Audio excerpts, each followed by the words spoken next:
빈들의 마른 풀같이 빈들의 마른 풀같이 시든 내 영의 주여 임하소서.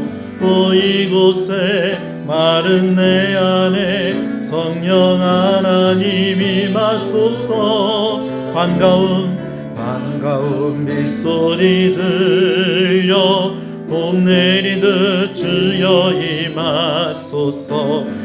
이곳에 마른 내 안에 성령 하나님 임하소서. 감은 내 안에 성령이여 은혜의 비 단비를 내리소서. 메마른 땅에 성령이여 은혜의 빛 생명의 빛 비추. 감은 내 안에 성령이여 은혜의 빛 단비를 내리소서. 메마른 땅에 성령이여 은혜의 빛 생명의 빛 비추소서. 철 따라 우로를 내려 시든 내 영혼 소생시키소서. 이곳에 마른 내 안에 성령 하나님 임하소서. 참되신 사랑의 언약 봄 내리듯 주여 임하소서. 이곳에 마른 이 땅에 성령 하나님 임하소서. 감은 내 안에 성령이여 은혜의 빛 단비를 내리소서. 메마른 땅에 성령이여 은혜의 빛 생명의 빛 비추사. 감은 내 안에 성령이여 은혜의 빛 단비를 내리소서. 메마른 땅에 성령이여 은혜의 빛 생명의 빛 비추소서. 우리 1절만 한 번 더 찬양합니다. 빈들의 마른 풀같이 빈들의 마른 풀 시든 내 영의 주여 임하소서. 이곳에 마른 내 안에 성령 하나님 임하소서. 반가운 빗소리 들려 봄 내리듯 주여 임하소서. 이곳에 마른 이 땅에 성령 하나님 임하소서. 감은 내 안에 성령이여 은혜의 빛 단비를 내리소서. 메마른 땅에 성령이여 은혜의 빛 생명의 빛 비추사.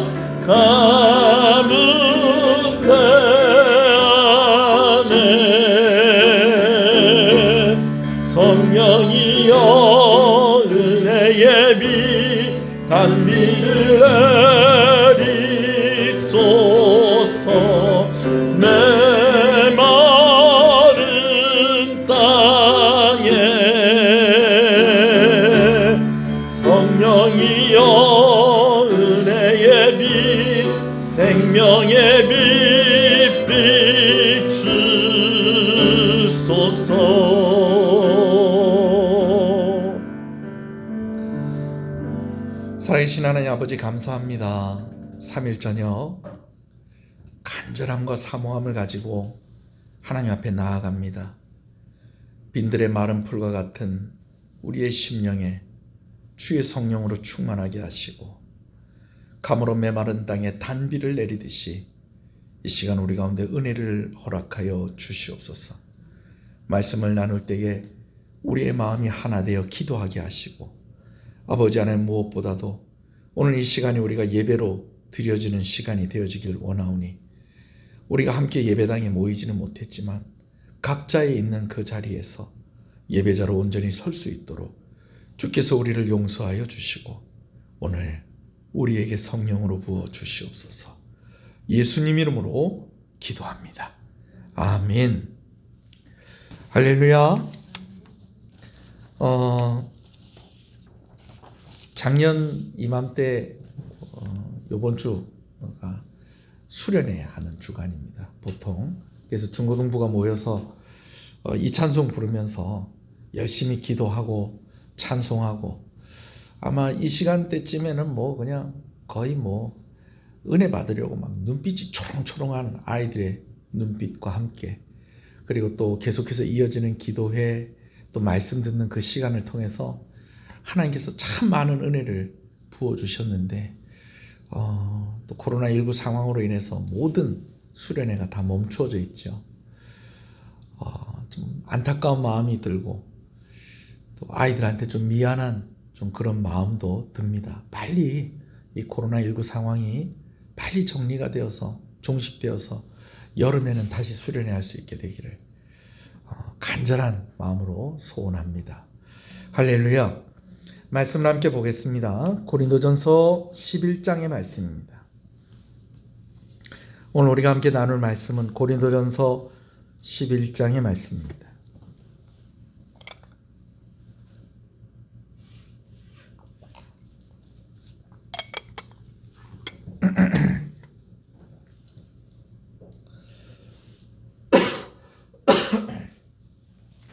고린도전서 11장 23절에서 29절의 말씀입니다.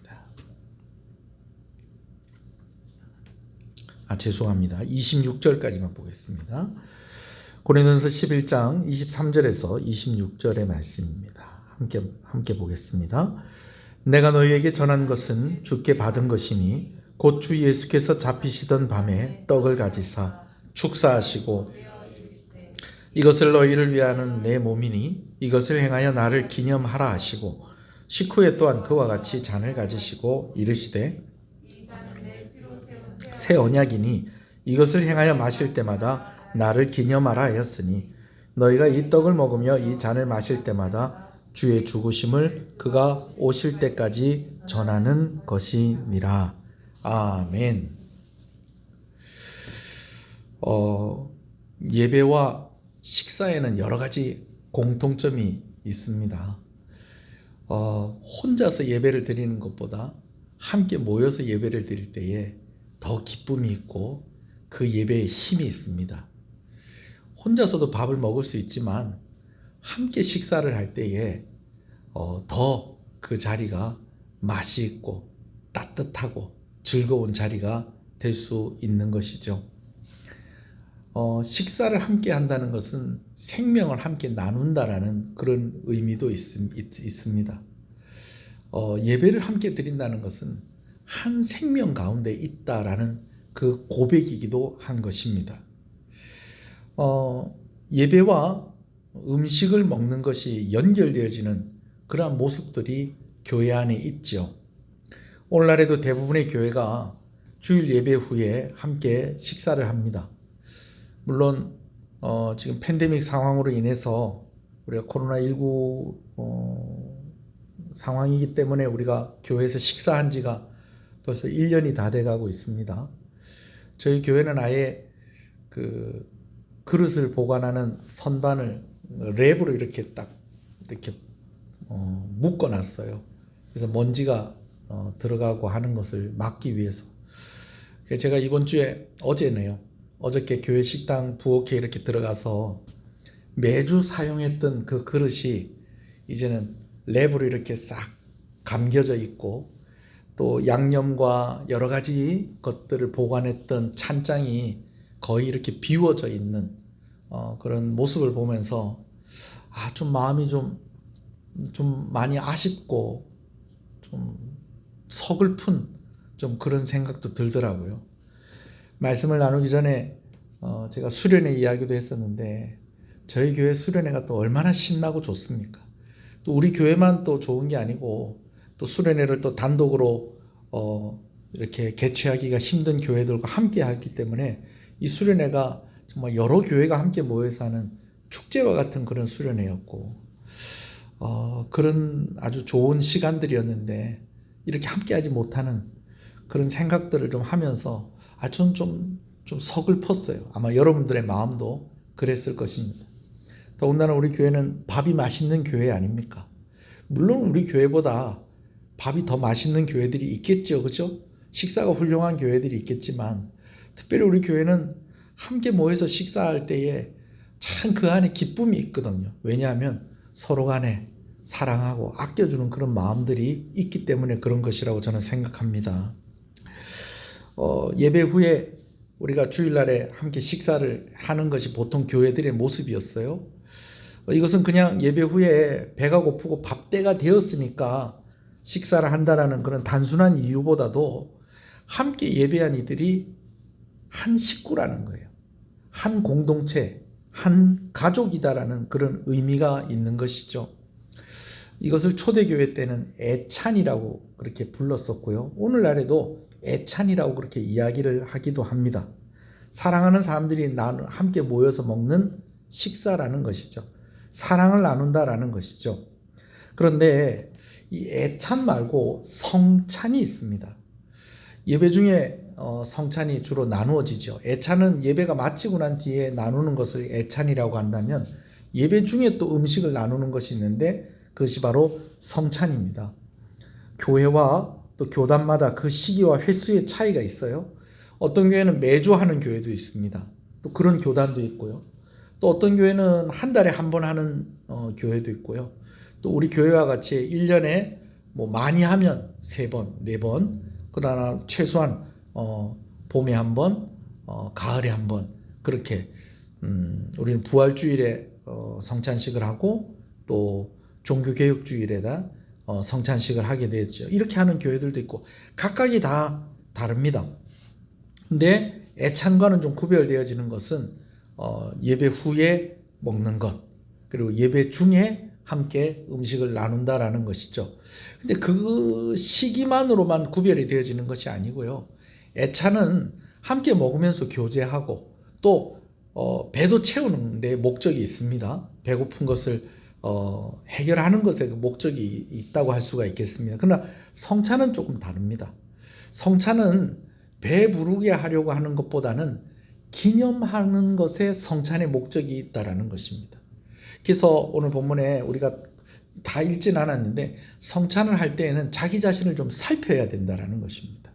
내가 이 성찬을 받을 자격이 있는가, 참여할 자격이 있는지를 살펴봐야 된다라는 것이죠. 여러분 여기서 이 자격은 우리가 성찬을 하기 전에 아무런 죄도 짓지 않고 여러분 그럴 수는 없는 것입니다. 그러나 내가 성찬에 참여할 자격이 있다라는 것을 이야기할 때 우리가 생각해야 되는 것은 내가 분명히 예수 그리스도를 나의 주로 고백하고 있느냐라는 것입니다. 그 고백이 있는 그 사람이 성찬 예식에 참여할 수 있다라는 것이죠.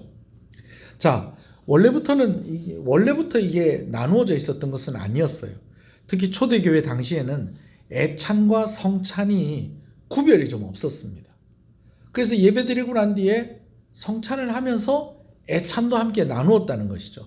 여러분 그러다 보니까 이게 좀 음식을 준비하는 과정과 먹는 과정에서요 여러 가지 좀 부작용들이 나타나기 시작을 했다는 것입니다.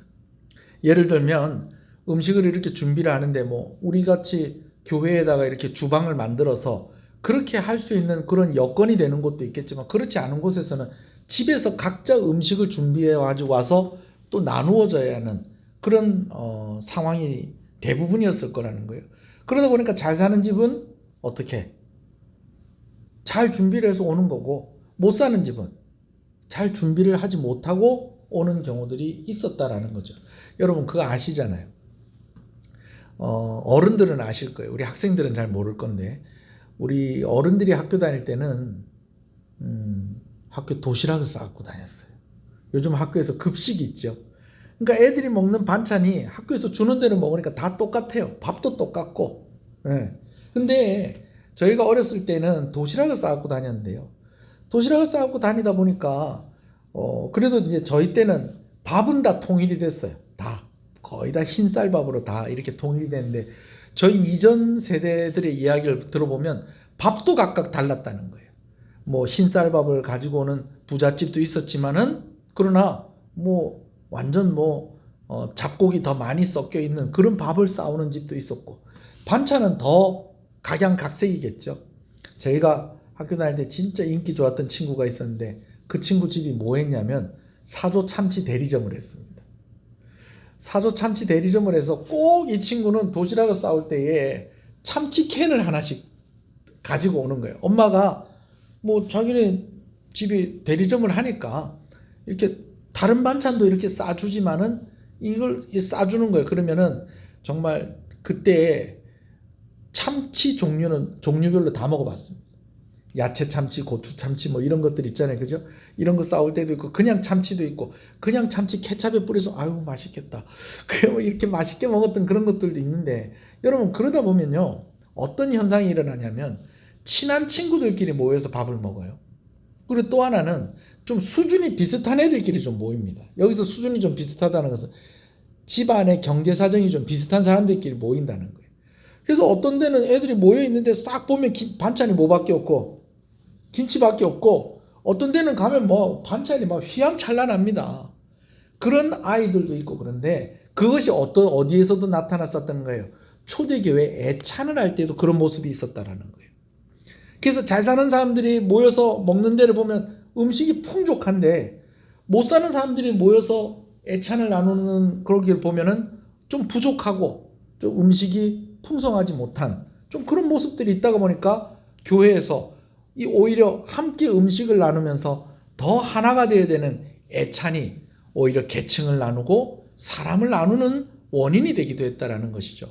근데 이것이 문제는 애찬과 성찬이 구별이 없다가 보니까 성찬식의 은혜까지도 떨어지게 되어지는 그런 모습이 나타났다는 것입니다. 거기다가 우리가 지난주에 말씀을 나누었듯이 고린도 교회가 여러 개로 나누어져서 함께 분쟁하고 있는 그런 가운데에 함께 하나 되어 함께 참석해야 될 이 성찬식도 함께 하지 못하는 그런 모습들이 교회 안에서 보여지고 있었다라는 것이죠. 그래서 나중에는요. AD 220년에 카르타고 공회의에서 애찬을 성찬 예식과 완전히 분리를 시켜버립니다. 그래서 예배 후에 먹는 애찬은 애찬이고 예배 중에 예수 그리스도의 고난과 피 흘리심과 죽으심을 기념하는 성찬은 성찬으로 이렇게 딱 구별을 하기 시작을 합니다. 근데 여러분 교회사 쪽으로는 그렇다고 하지만은 그러나 이렇게 성찬과 애찬을 구별하는 것은 이건 너무 자연스럽고 잘한 일이라고 저는 생각합니다. 오늘 본문에도 보면 이 바울이 내가 너희에게 전하여 준 것이 있다라고 이렇게 이야기를 하는 그런 표현이 있습니다. 이 말은 뭐냐면 이건 내가 정한 게 아니고 나도 받은 것인데 내가 받은 것을 여러분들에게 전해준 것이 있습니다. 이게 뭐라는 거예요? 성찬이에요. 성찬인데 이 성찬이 어떻게 이 사도 바울에 대해서 이렇게 설명이 되어지는 그런 내용 가운데 어떤 내용이 있냐면 복음서에도 그렇게 나와 있어요. 식후에 잔을 가지사. 식후에 예수님께서 성찬 예식을 했다라고 그렇게 이야기를 하고 있어요. 그러니까 밥 먹는 것과 성찬 예식, 그냥 애찬과 성찬은 사실은 처음에 이 성찬 예식을 제정을 하신 예수님 때부터 어떻게 되어 있던 것이다. 구별되어 있던 것이다. 여러분 그렇게 생각을 하면 좋겠어요. 제가 왜 이런 이야기를 하냐면 또 공회의에서 이렇게 됐으니까 또 이거 뭐 천주교에서 그렇게 하는 거 아닙니까? 뭐 옛날에 이때가 뭐 천주교 때였습니까? 아니었습니까? 이런 이야기들 때문에 혼란스럽지 않게 하기 위해서 제가 설명을 드리는 겁니다. 여튼 구별이 될 필요가 있었다라는 것이죠. 왜? 성찬에는 아주 특별한 의미가 있고 성찬하는 목적이 있었다라는 것입니다. 그것이 무엇이냐면 바로 예수 그리스도를 기념하는 것이었습니다. 여러분, 기념한다는 것이 무엇입니까? 어떤 사건이나 어떤 사람을 생각하고 그 사람을 기리고 또 고마워하고 이런 것들을 다 기념한다라고 그렇게 이야기하지 않습니까? 성찬하는 목적이 있다는 거예요. 누구 때문에? 예수님 때문에 성찬을 한다라는 것이죠. 성찬식을 처음 했었던 그날 밤은 바로 예수님께서 잡히시던 그날 밤이었습니다. 그런데 여러분, 이런 생각 한번 안 해보셨어요? 제자들이 갑자기 예수님이 떡을 떼시더니 이건 너희를 위하여 주는 내 살이다. 또 잔을 따라 주시더니 포도주를 주시면서 이건 내가 너희를 위해서 흘리는 바 내 피다. 이렇게 이야기하는 것이 좀 당황스럽지 않았을까 하는 것입니다. 어땠을 것 같아? 음식을 떼주면서 이건 내 살이야. 포도주를 따라주면서 이건 내 피야. 여러분, 이게 좀 어색하고 좀 당황스러웠을 것 같지 않습니까? 근데요, 제자들에게 이것이 어색하고 당황스럽지 않았었던 것으로 좀 보여집니다. 왜냐하면요, 이날이 뭐 하는 날이었다? 유월절이었다는 거예요. 유월절 만찬의 자리였다는 거예요. 유월절에는 함께 이 유월절 식사를 하면서 유월절을 기념하는 그 자리가 있었는데 그것을 유월절 만찬이라고도 하는데요. 이 히브리 말로는 세데르라고 이야기합니다. 세데르라고 불렀는데 그냥 식사라는 것이 아니라 만찬의 순서가 있었고 그 순서를 따라 각각의 의미가 있었다라는 거예요. 예를 들면은 떡을 떼는 순서가 있고 잔을 따라주는 나누는 순서가 있었는데 잔은 4번을 나눕니다. 그리고 떡도 여러 번을 떼요. 그래서 제가 한번 여러분들하고 좀 기회가 있으면 한번 영상이나 뭐 이런 자료를 보면서 한번 이야기를 나눌 수 있으면 좋겠는데 그 순서가요, 세분화해서 이렇게 나누면 한 항목을 한 20가지 정도로도 이렇게 이야기를 할 수가 있겠고, 그냥 조금 좀 간단하게 나누면 잔을 4번 이렇게 나누게 되어지는, 그걸 따라서 이렇게 나누면 한 4번 정도로 이야기할 수 있겠는데, 여러분, 그러나 뭐 그렇게 어렵지 않은 것이 우리가 성찬을 나눌 때의 그 모습하고 아주 비슷합니다. 이 말은 꼭 무슨 말이냐? 예수님께서 제자들과 함께 성찬을 나누는 그 모습이 제자들에게는 그렇게 어색하지 않았다는 거예요. 왜? 원래 6월절에는 세데르라는 성찬 예식과 같은 6월절 만찬 예식이 있었다는 거예요. 그래서 떡을 떼면서 이렇게 하고 또 말씀을 암송하고 또 떡을 떼면서 이런 말씀 나누고 또 잔을 두고 또 그 잔을 마시면서 또 찬송을 부르는 뭐가 있고 이렇게 하는 것이, 우리가 성찬식 나눌 때도 그렇게 하잖아요.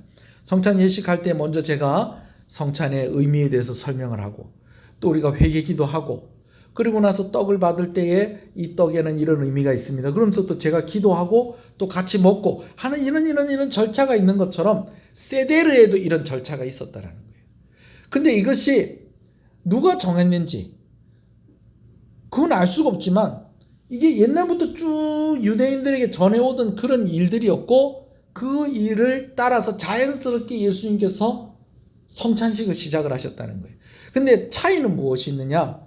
유대인들이 원래 있던 이 세데르는 유대인들이 애굽에서 종살이 하다가 이제 애굽에서 탈출해서 나오게 되어지는 그 일을, 출애굽하는 그 일을 기념하는 것에 중심을 두고 있었다고 한다면, 이제 예수님께서 새롭게 제자들에게 행하라고 했던 이 성찬은 무엇에 중심을 두고 있었다? 예수님이 십자가에 달려 죽으시는 그 고난, 그 죽으심, 그것을 중심에 두고 기념하며 행해지는 것이었다라는 것입니다. 근데 여러분, 재밌는 것은요, 유대인들이 유월절마다 행했던 그 모든 순서들 속에 다 무엇이 숨겨져 있었느냐? 예수 그리스도의 십자가가 숨겨져 있었다라는 것입니다. 다 얘기를 할 수는 없고요. 제가 말씀을 준비하면서 한 가지 재밌는 걸 봤는데 그게 뭐냐면 아피코만이라는 겁니다. 아피코만.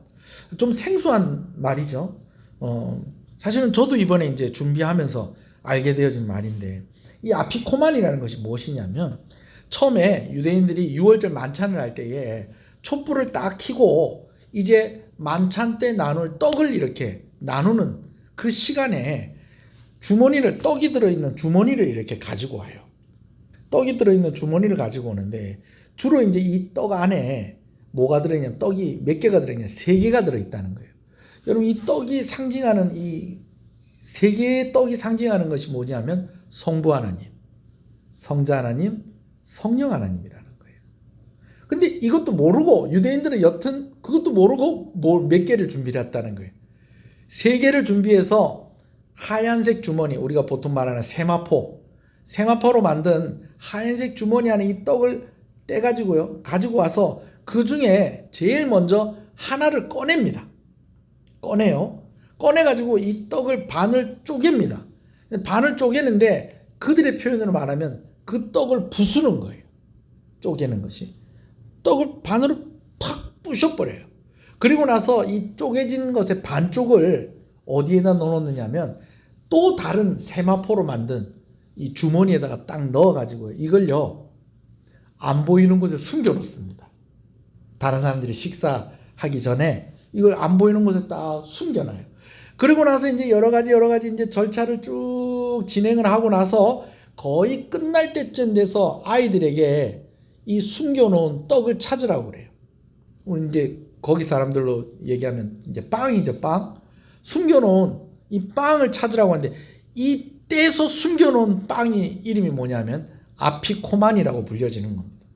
그럼 이제 다 이제 어느 정도 식사가 되고 이제 이 예식을 이렇게 다 진행을 하고 난 뒤에 이제 얘기를 하는 거예요. 자, 이제 아피코만을 한번 찾아봐라. 그렇게 이야기를 해요. 뭐 집안에 뭐 다 뭐 뻔하게 뭐 제가 생각할 때는 자, 내 숨길 거니까 다 눈 감아라 뭐 이렇게 하지 않는 이상에는 아까 숨겨놓은 거 다 봤겠어요, 안 봤겠어요? 다 봤겠죠. 근데 이 애들한테 그걸 찾으라고 그래. 그럼 애들이 그걸 딱 찾아오면 그걸 다시 꺼내서 그걸 나누어 먹는 것으로 이제 6월절 만찬이 거의 마무리가 되어지는 것입니다. 근데 여러분, 이 아피코만이 무슨 의미가 있는지 아시겠어요? 떡이 3개라고 그랬잖아요, 그죠? 그게 무엇을 상징한다고 그랬어요? 성부 하나님, 성자 하나님, 성령 하나님을 상징하는데 이 중에 하나를 뺀 거예요. 그 안에서 꺼낸 그 떡이 누구를 상징하는 떡일까요? 여러분 추측하기에. 성자 하나님. 이 땅 가운데 오신 예수님. 근데 그 떡을 부순 거예요. 이 부순 것이 무엇을 의미하는 것일까요? 예수님이 고난을 당하시는 거예요. 근데 그 중에 절반을 하얀 세마포에다가 넣어서 보이지 않는 곳에 숨기는 거예요. 여러분 이게 뭘 의미하는 것일까요? 예수님이 죽으셨을 때에 예수님의 몸을 뭐로 싸서 세마포로 싸서 어디에다가? 무덤에다가 장사 지낸 거예요. 그러다가 이제 이게 다 끝날 때쯤 됐을 때 어떻게 하는 거예요? 다시 이 아피코만을 꺼내오는 것은 예수님이 뭐 하시는 것이에요? 부활하시는 그런 의미가 있는 거예요. 근데 재밌는 건요, 이걸 누가 제정했는지는 몰라. 그리고 유대인들이 이게 정확하게 무슨 뜻인지를 몰라요. 그런데도 계속 이렇게 하고 있었던 거예요. 그런데 예수님께서 제자들과 함께 6월절 식사를 하시는데 뭐라고 얘기하시냐면 이 떡은 내가 너희를 위해서 주는 내 무엇이다? 내 살이다 그러는 거예요. 그 떡이 뭘까요? 추측하건대 아피코만인 거예요. 아피코만. 그러니까 제자들은 그날 밤에 자기네들이 평생 6월절마다 뭐 저리 떡을 떼가지고 저 숨겨놨다가 이렇게 해서 이렇게 하는데 이게 도대체 왜 이러는 걸까? 그런데 예수님께서 이거 내가 너를 위해서 내 살을 내주는 거다. 포도주를 이렇게 따로 주는데 포도주를 왜 이렇게 먹는 걸까? 근데 나중에 예수님께서 뭐라고 하냐? 이 포도주는 내가 너희를 위해 흘리는 바 내 피다. 질문에 대해서 예수님께서 그들이 모르고 있었던 상징적인 그런 의미에 대해서 어쩌면 대답을 해주시고 답을 주시는 그 시간이었기 때문에 제자들에게는 아주 익숙하면서도 아주 신선한, 그러나 제자들도 그 의미를 전부 다 깨닫지는 못했죠. 왜 이걸 예수님이 자기 살이라고 얘기하는 거지? 왜 이걸 예수님이 자기 피라고 얘기하는 거지?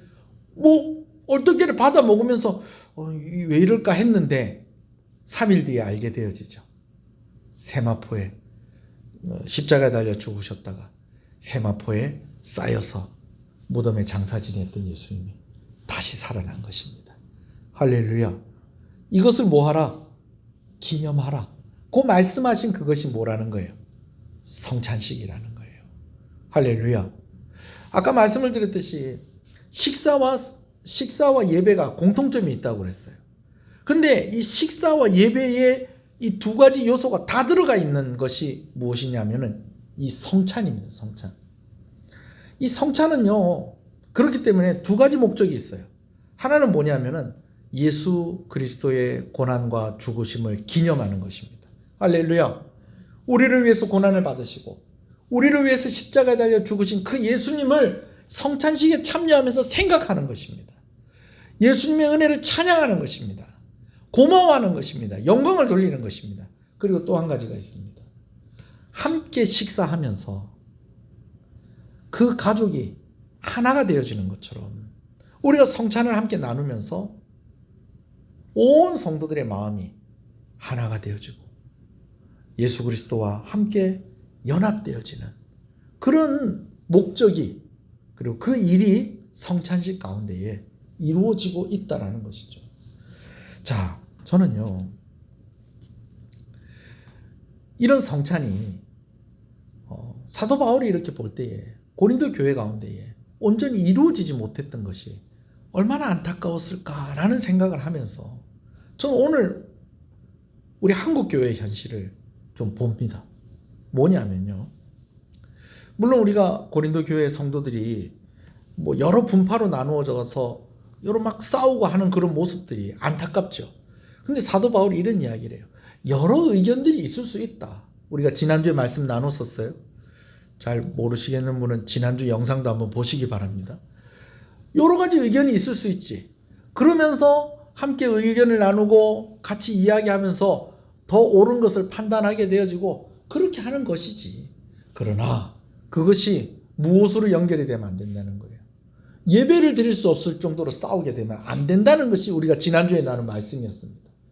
그러면서 계속해서 오늘 말씀을 나누는 것이 성찬에 대한 이야기인데 이 성찬마저 이루어지고 있지 않다는 것은 함께 싸우다가도 어떻게 하는 거예요? 밥 먹기 전에 화해하고 같이 밥 먹는 것처럼 성도들이 좀 생각이 좀 다르고 좀 입장이 다르고 상황이 좀 다르고 할지라도 우리가 함께 예배드리고 함께 성찬을 나누면서 성도들이 어떻게 된다는 예수 그리스도 안에서 다시 하나 되어지는 것은 회복되어지는 것은 시간이 이루어지는 것인데 지금 고린도 교회 가운데 그런 모습이 안 되고 있다는 거죠. 그러니까 서로의 갈등이 더 깊어지고 서로 싸우는 것이 더 그냥 막 심각해지고 있었다라는 것입니다. 근데 오늘 이런 모습들이 오늘 우리 가운데도 보여지고 있다는 거죠. 우리 교회가 그렇다는 것이 아니고 한국 교회 가운데 그런 모습들이 보여지고 있다는 것이죠. 여러분 어떻게 생각하십니까? 대면 예배냐 비대면 예배냐? 각자의 생각이 있고 각자의 논리가 있을 줄로 압니다.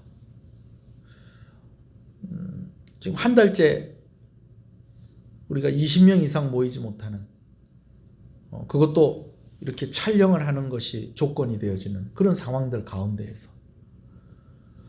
우리가 예배를 드리고 있잖아요. 그렇죠? 근데 어떤 교회는 또 강행을 하겠다는 거예요. 뭐 비대면 대면 뭐 이런 말을 사용하는 것도 우리는 좀 거부하고 싶다. 왜? 이거 어디 성경에 나오는 말이냐? 이거 누가 정해준 거냐? 교회에서 정해준 거냐? 나라에서 정해준 거 아니냐? 우리는 모여서 예배 드려야 되겠다. 방역 수칙 잘 준수하면서 모이면 되는 거 아니냐? 왜 꼭 굳이 인원의 제한을 두고 왜 이렇게 하는 것이냐라고 하는 교회도 있고, 그죠? 네. 뉴스 안 보셨어요? 그럼 인터넷 안 하세요? 그런 교회도 있고 또 어떤 교회는 그래도 우리가 이웃에 덕을 끼치기 위해서는 우리가 지금 이런 아주 특수한 상황이기 때문에 우리가 정부가 좀 요구하는 대로 최대한 적극적으로 따라줘야 되지 않겠느냐라고 생각하는 교회들도 있고, 이렇게 생각하는 성도들도 있고, 또 이렇게 생각하는 성도들도 있다는 거예요. 목사님 생각은 어떻습니까? 제가 여기 제 생각도 써놨는데 오늘 제가 그 얘기를 하지 않겠습니다. 왜냐하면 오늘 제가 이야기하려고 하는 것은 대면이 오느냐 비대면이 오느냐, 제가 오늘 이 얘기를 하려고 하는 게 아닙니다. 나라의 시책을 따라 적극적으로 협조하는 것이 맞다, 아니다. 그래도 교회는 또 교회가 가지고 있는 특수성이 있지 않느냐, 또 나라가 이해하지 못하는 교회의 그런 모습들이 있지 않느냐, 제가 이런 이야기를 하려고 하는 것이 아니고요. 제가 좀 우려하는 모습은 이것입니다. 무엇이냐면 이런 것들 때문에 교회가 나뉘어져서 함께 하지 못하는 교회가 되어지는 그런 모습들을 오늘 우리가 보고 있다는 것입니다. 그런 위험 가운데 있다는 것입니다. 어떤 목사님이 좀 지혜롭게 글을 올리셨어요. 어떻게 글을 올리셨냐면, 너무 심하게 교회나 교회 지도자들이나 그런 부분들에 대해서 좀 너무 비판하지 않았으면 좋겠습니다. 왜 그렇다는 거예요? 이 사람 생각이 있을 수도 있고, 이런 사람 생각이 있을 수도 있고, 또 이 교회의 입장이 있을 수도 있고, 이 교회의 입장이 있을 수 있고, 또 이 교단의 입장이 있을 수 있고, 저 교단의 입장이 있을 수 있는 거예요. 그렇지 않겠어요? 근데 그것 때문에 나하고 생각이 다르다고, 나는 비대면으로 예배드리는 게 맞는데 저렇게 모이기를 고집하고, 또 그런 가운데서 또 나오지 않으면 좋겠는데 또 코로나 또 확진되는 사람들이 또 나오고, 이 이야기는 신천지나 인터콥이나 그런 사람들까지 다 포함하는 건 아닙니다. 예. 참고로 말씀을 드리면 약자로 뭐라고 그러죠? 요즘 뉴스에 무슨 열방센터, 거기는 좀 저희 교단에서도 좀 우려하고 있습니다. 그래서 어떻게 하냐면 교류 금지로 지금 상황이, 저희도 같이 교제하지 않습니다. 우리 교단에서는. 저도 조금 좀 예의주시하고 있는 단체예요. 왜냐하면 이게 인터넷으로 나오기 때문에 좀 말하기가 좀 조심스럽긴 한데, 이상하게 거기서 훈련을 받은 사람들이 좀 교회에 와서 좀 더 열심히 신앙생활하고 더 그렇게 해야 되는데 좀 덕이 되지 못하는 모습들을 너무 많이 보여오고 있어요. 근데 아니나 다를까 조금 좀 신학적으로도 좀 약간 좀 의문이 되어지는 그런 부분이 있고, 여러 가지 좀 그런 게 있거든요. 그분들이 하는 것은 저도 잘못했다고 생각을 합니다. 그러나 보통 일반적인 교회에서는 성도들과 성도들 간에도 생각의 차이가 있을 수 있잖아요. 저는 제 생각이 이렇습니다 이렇게 얘기를 할 때, 아마 이 방송을 들으시는, 함께 이 영상을 보시는 분들 가운데 그래도 난 저 부분에 있어서 난 좀 목사님하고 생각이 달라 하는 사람이 있을 수 있겠다 없겠다? 있겠다는 거예요. 있겠다는 거예요. 그러면은 목사님은 저렇게 생각을 하시는구나. 또 어떤 분은 또 이렇게 생각하시던데, 나는 또 이 말이 더 일리가 있는 것 같은데, 사람들이 또 이렇게 얘기하는데 나는 목사님 말이 맞다고 본다. 여러분 이렇게 생각할 수 있다는 거예요. 근데 문제는 이렇게 되더라도 함께 서로 하나 되고 함께 서로 식구가 돼야 되는 거예요. 함께 편이 되어줘야 되는데 더 그냥 막 강하게, 더 아프게, 진짜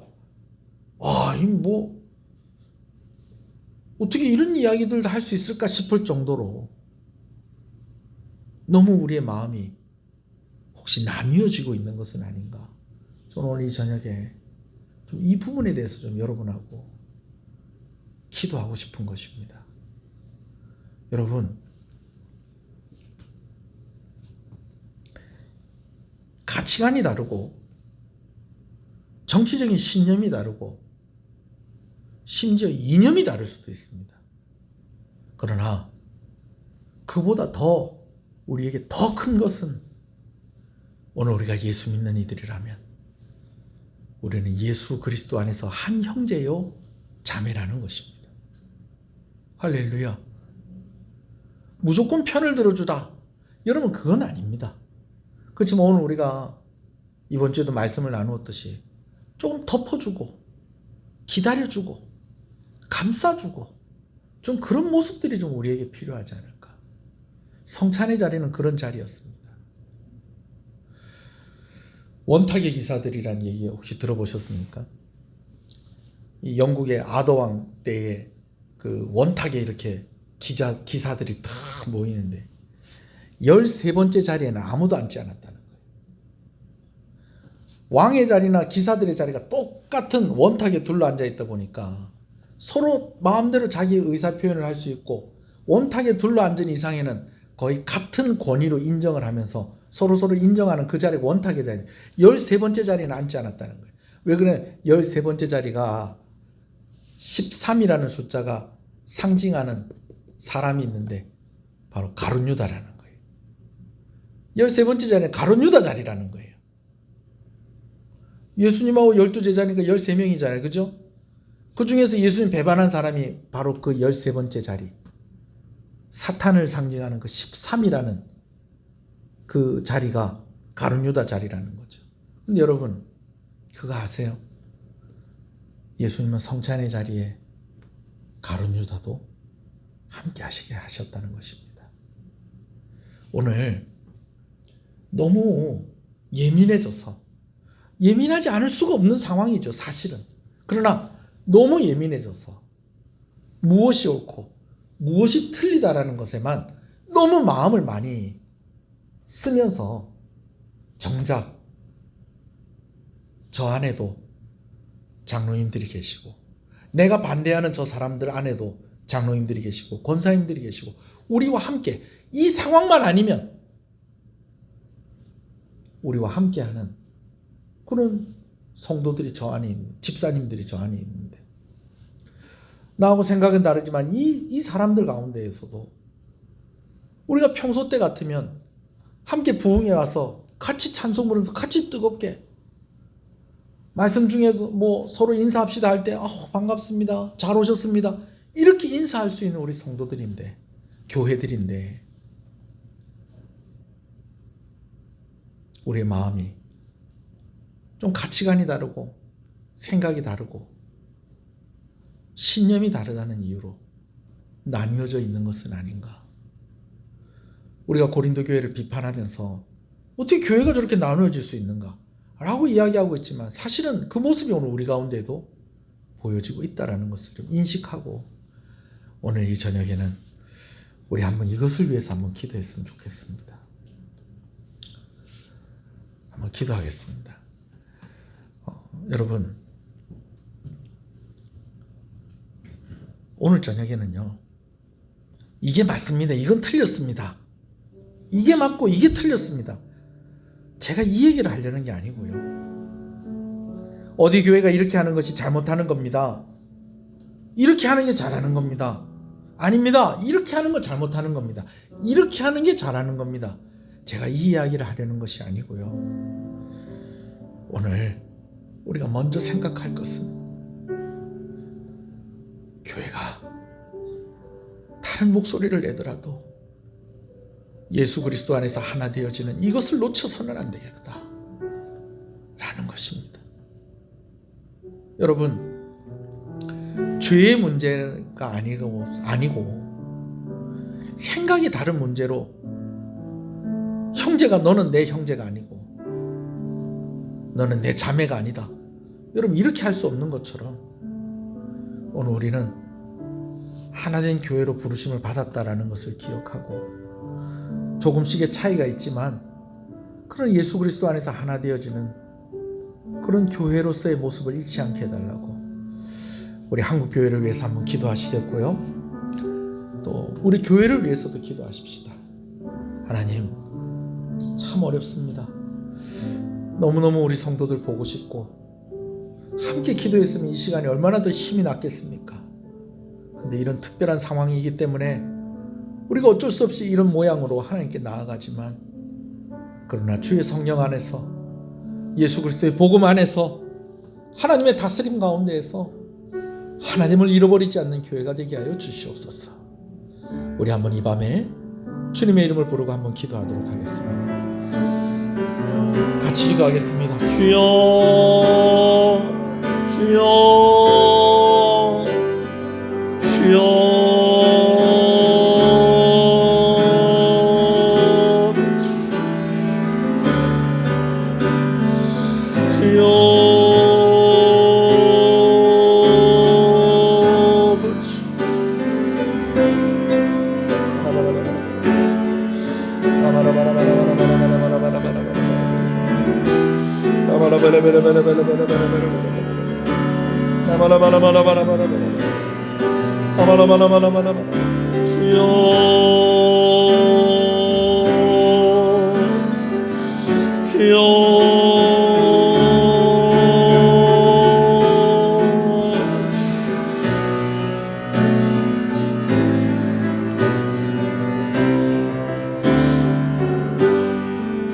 살아계신 하나님 아버지 감사합니다. 오늘 이 말씀을 주셔서 감사합니다. 하나님, 그렇습니다. 그냥 밥을 먹는 것과 애찬을 하는 것이 구별이 되어지고, 또 애찬을 하는 것과 성찬이 구별되어지는 것은 바로 성찬의 특별한 의미와 목적이 있기 때문이었습니다. 그것은 바로 예수 그리스도를 기념하는 것이고, 이 성찬에 참여하는 이들이 예수 그리스도 안에서 한 형제요 한 자매가 되어지는 것을 확인하는 것입니다. 하나님, 여러 가지의 상황들 속에서 각자의 생각이 다르고 가치관이 다르고 또 아버지 하나님 주장하는 것이 다를 수는 있습니다. 그러나 그것이 성도가 하나 되어지는 것을 가로막게 되어지고 예수 그리스도를 함께 바라보지 못하는 것을 방해하는 것이 되어진다면 아버지, 오늘 우리가 이 문제를 놓고 기도해야 할 것이고, 또 이것을 가지고 우리가 고민하고, 또 아버지 하나님 우리가 고쳐내고 또 수정해야 될 것이 있다면 애를 써야 되지 않겠습니까? 여러 가지 생각들이 있습니다. 무엇이 옳습니다, 무엇이 틀렸습니다를 말하는 것보다도 먼저 우리가 비판하고 비난의 수준으로 이야기하는 그들이 사실은 예수 그리스도를 믿는 그 믿음 가운데서 한 형제요 한 자매라는 것을 우리가 기억하기를 원합니다. 우리가 나뉘어지는 것을 기뻐하는 이들은 따로 있는 것입니다. 너무 옳고 너무 틀린 것을 가늠하고 나누는 것에 급급하여서 이 중요한 사실을 잃어버리지 않는 한국교회가 되어지게 하여 주시옵소서. 그리고 또한 하나 되어 예수 그리스도의 복음 안에서 성령의 충만하신 가운데에, 충만케 하시는 은혜 가운데에, 하나님의 다스림 가운데서 하나 되어지는 우리 시은교회가 되게 하여 주시옵소서. 날씨가 많이 풀렸습니다. 그러나 여전히 추운 겨울입니다. 봄을 기다립니다. 코로나가 종식되기를 기다립니다. 하나님의 은혜를 구합니다. 가정 가운데에 은혜를 더하여 주시옵시고, 건강하게 하시고 부족함이 없게 하시고, 방학 중에 있는 아이들에게 은혜를 주시고, 특별히 아버지는 수련회 하지 못하고 함께 하지 못하고 함께 기도하지 못하고 함께 찬양하지 못하고 이런 좋은 시간과 기회를 그냥 흘려보낼 수밖에 없는 이 아이들에게 다시 은혜의 기회가 있게 해 주시옵시고, 아버지, 올 겨울에 함께 나누지 못한 이 은혜가 더 큰 기회로 더 크게 나누어 줄 수 있는 그런 아버지는 심령들이 되어 줄 수 있도록 우리 아이들을 축복하여 주시옵소서. 선교사님들에게 은혜를 더하여 주시고, 이 땅의 교회들, 아버지 하나님 이 나라 하나님 기억하시고 은혜를 주시옵소서. 예수님 이름으로 기도합니다. 아멘. 하늘에 계신 우리 아버지여, 이름이 거룩히 여김을 받으시오며 나라 임하옵시며 뜻이 하늘에서 이룬 것 같이 땅에서 이루어지이다. 오늘날 우리에게 일용할 양식을 주옵시고, 우리가 우리에게 죄 지은 자를 사해 준 것 같이 우리 죄를 사해 주옵시고, 우리를 시험에 들지 말게 하옵시고 다만 악에서 구하옵소서. 대개 나라와 권세와 영광이 아버지께 영원히 있사옵나이다. 아멘.